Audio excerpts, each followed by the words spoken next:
When Python Asyncio Coroutines throw cryptic errors like coroutine was never awaited, developers often turn to AI for help. Gemini and ChatGPT both handle async code, but their approaches differ.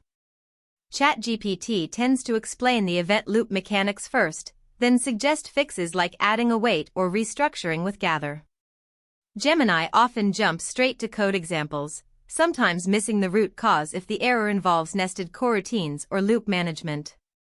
In a test with a misconfigured asyncio.gather call, ChatGPT correctly identified the missing await on the gather itself, while Gemini initially suggested adding await to the inner coroutines alone, which wouldn't resolve the issue.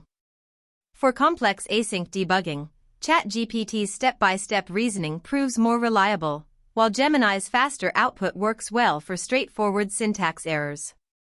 The takeaway: choose ChatGPT for deep async logic and Gemini for quick pattern fixes, but always verify the event loop context.